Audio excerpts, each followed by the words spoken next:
Olá, seja bem-vindo. Meu nome é Antônio Augusto Veríssimo e eu vou falar sobre o funcionamento do mercado informal de terras em áreas de periferia.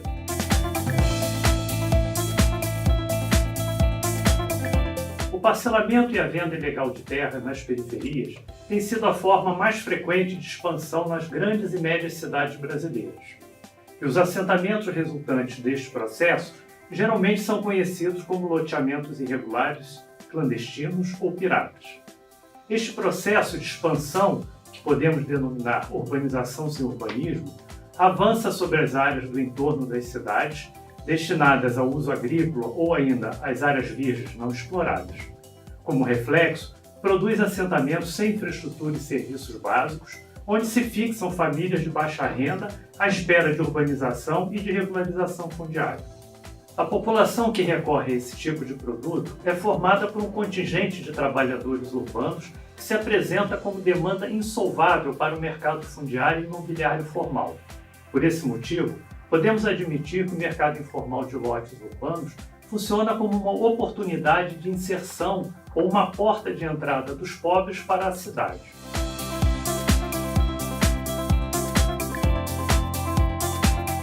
Ao contrário do que se possa imaginar, a venda informal de lotes não está dissociada do mercado imobiliário nem da economia em geral, uma vez que ela cumpre uma função econômica e social que é prover terra para a produção habitacional a preços acessíveis para uma população excluída do acesso ao mercado habitacional formal. Além disso, ao oferecer solo acessível para a produção de habitações autoconstruídas, a existência desse mercado desobriga o capital de incluir nos salários pagos aos trabalhadores o montante necessário para suprir as despesas com habitação ofertada pelo mercado formal. Por outro lado, desonera também, pelo menos no curto prazo, o Estado, que só posteriormente será cobrado a suprir a demanda por infraestrutura e serviço nesses locais de moradia.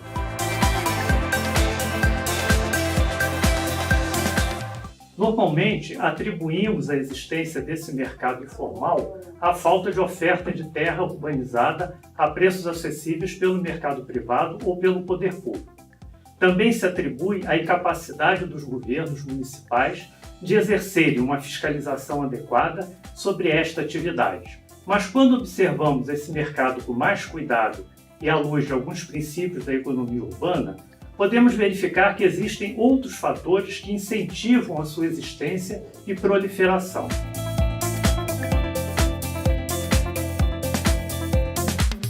Sabemos da economia urbana que o preço de um lote se forma a partir do máximo aproveitamento econômico, ou seja, do seu maior e melhor uso. Em outras palavras, da maior renda que dele se possa obter.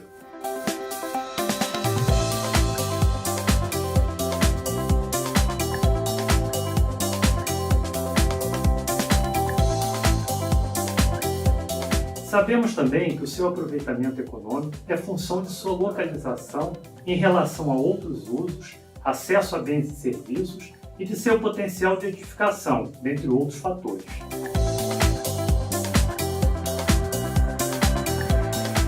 Aprendemos ainda que o preço do lote é o resíduo do produto geral de venda dos bens imobiliários nele construídos, tais como apartamentos, salas, lojas, etc., descontados os custos diretos e indiretos da construção. Ele também pode ser o resultado da capitalização da renda obtida com o seu aluguel, por exemplo.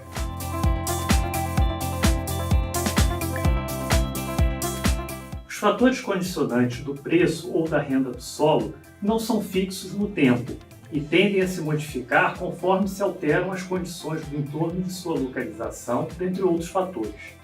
Melhorias na infraestrutura e acessibilidade, acréscimo de serviços no entorno, aumento do potencial construtivo ou possibilidade de mudança de uso podem adicionar valor, aumentando consideravelmente a renda que dele pode ser obtida.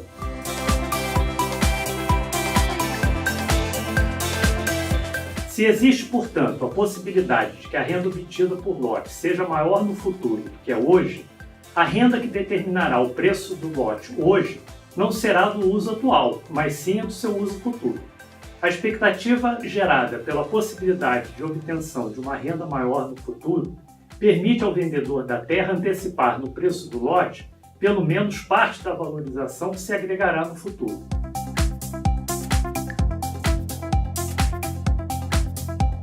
Vejamos um exemplo de como esse processo pode ocorrer. Vamos imaginar um lote de terra em uma área de periferia urbana, onde a legislação permite a construção de um único imóvel. Caso esse imóvel esteja alugado, ele possibilitará ao seu proprietário uma determinada renda. Passado algum tempo, acontece uma alteração na legislação que agora passa a permitir a construção nesse mesmo lote de um edifício com vários pavimentos. Essa mudança cria uma expectativa de obtenção de uma renda maior no futuro em função desse maior potencial construtivo. Esta expectativa de valorização futura, se for compartilhada também pelo comprador, permite ao vendedor antecipar no preço atual do imóvel parte de sua valorização futura. Teremos então acrescido ao preço proporcionado pela capitalização da renda atual obtida pelo aluguel do imóvel um sobrevalor ou mais-valia, que representa a expectativa sobre a possibilidade da renda futura.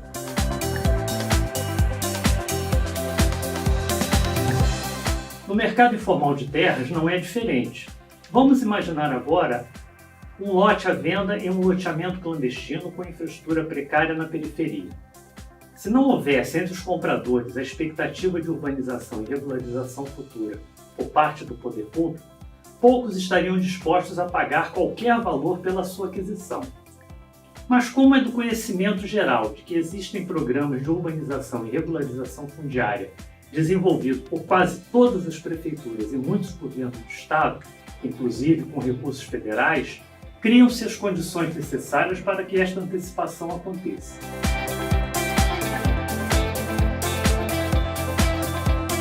Se nos determos a observar a composição de um preço de um caso real de lote em um loteamento irregular ou clandestino, podemos constatar que a possibilidade de antecipar a valorização futura ou, como dizem os economistas, a mais-valia que virá com a realização de obras de urbanização, implantação de equipamentos e serviços urbanos e a regularização fundiária, é o componente mais importante do ganho excepcional obtido pelo loteador. Esta possibilidade fica potencializada quando existem fortes indícios de que esses benefícios chegarão em um prazo relativamente curto, em função da vigência de programas públicos com esta finalidade. Além de ser um excelente negócio para os loteadores informais e grileiros de terra, a existência de um comércio ilegal de lotes urbanos tem efeitos também sobre o mercado formal destes produtos. Ocorre que os loteadores formais possuem restrições para atuar no mercado de baixa renda, porque, atuando na legalidade, não podem se beneficiar da possibilidade de antecipação da valorização futura na mesma escala dos que atuam na informalidade. No mercado formal, o empreendedor somente é capaz de antecipar no preço dos lotes valorizações futuras por expectativas de investimentos públicos ou privados realizados em áreas externas ao empreendimento, ou seja, não pode antecipar futuras valorizações em função da realização de obras que já fazem parte do rol das obrigações legais que lhe cabem, porque o adquirente de um lote formal sabe que o custo dessas obras já está internalizado no preço do lote. Constatamos também que no mercado informal existe a possibilidade da extração máxima da antecipação futura, isso porque há um consenso entre vendedores e adquirentes de que a aquisição de um lote informal é, na verdade, a compra de uma posição no território, que habilita o comprador a reivindicar do Estado melhorias urbanas gradativas que, mais cedo ou mais tarde, vão proporcionar um título definitivo de um lote com infraestrutura e serviços que vai ser integrado à cidade e ao mercado de terras e imobiliário formal. Com essa análise, nós podemos perceber que o Estado na tentativa de dar uma resposta para as graves carências que atingem os moradores desses assentamentos, acaba por incentivar e aprofundar os processos perversos que alimentam a informalidade, favorecendo o desvio de recursos públicos e o incremento do preço da terra, fatores que geram, como consequência, mais segregação social e territorial.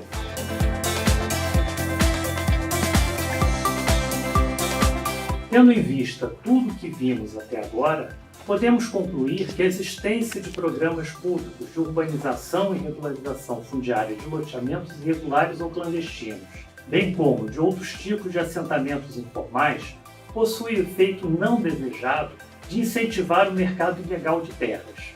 Isso possibilita aos agentes deste mercado ganhos excepcionais que poderiam ser utilizados, por exemplo, na produção e oferta de terra urbanizada legal acessível para a população de baixa renda. A simples constatação desses efeitos não desejados dos programas de urbanização e regularização não resolve, no entanto, a questão colocada pela dívida social e urbanística que as cidades possuem com relação às milhares de famílias que habitam centenas de loteamentos, vilas e outros tipos de assentamento não regulares, carentes de infraestrutura, serviços e titularidade. Não há como não reconhecer como legítima as lutas e reivindicações dessas comunidades por integração socioespacial à cidade. No entanto, as políticas e os programas a serem formulados não devem ignorar ou minimizar esses efeitos perversos sobre o mercado, especialmente no que se refere à transferência de recursos públicos para as mãos dos loteadores ilegais. Uma das medidas mais eficazes para a redução de transferência de recursos para os loteadores seria, sem dúvida, a cobrança pelo poder público aos moradores beneficiados da totalidade ou parte substancial dos custos de urbanização. Dessa forma, não teriam os loteadores como antecipar no preço dos lotes sem serviços a valorização agregada pela futura regularização, pois os adquirentes já saberiam que teriam de arcar com esses custos no futuro e não concordariam em adiantar essa parcela para o loteador. Isso reduziria, por consequência, o preço do lote. Podemos compreender, no entanto, que essa medida não aconteceria sem custos políticos, já que, tradicionalmente, as obras de urbanização e as ações de regularização nunca resultaram em ônus direto para os beneficiários.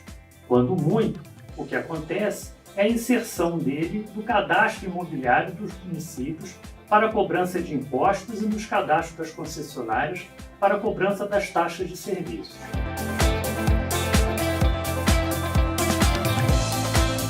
A legislação brasileira, especialmente o Estatuto da Cidade, dispõe de diversos instrumentos legais que possibilitam aos governos municipais exercer o controle sobre o preço e a especulação sobre a terra. Ela também oferece formas de viabilizar a oferta de solo urbanizado e acessível para a população de baixa renda. Vamos dar uma olhada em alguns exemplos: a edificação, parcelamento e utilização compulsória, o imposto territorial progressivo, a desapropriação com pagamento em títulos da dívida pública, a concessão onerosa do direito de construir, o consórcio urbanístico, as operações urbanas consorciadas e a declaração de áreas ou zonas como de especial interesse social, dentre outros. Esta apresentação não pretende esgotar as possibilidades de mecanismos legais e administrativos, nem as experiências que já se mostraram exitosas no cumprimento da função de se antecipar um mercado informal na oferta de solo urbanizado de qualidade, legal e acessível à população de baixa renda. O que desejamos é expor as particularidades do funcionamento do mercado informal de terras na periferia e explicitar os efeitos dos programas de urbanização e regularização sobre o mercado de solo em geral. Espero que essa exposição tenha sido útil para a melhor compreensão do funcionamento do mercado de solo nas áreas de periferia, em suas versões formal e informal, e também para o conhecimento dos efeitos dos programas de regularização, e que este conhecimento estimule o aprofundamento no tema e a busca por alternativa em suas práticas diárias. Bons estudos e até a próxima!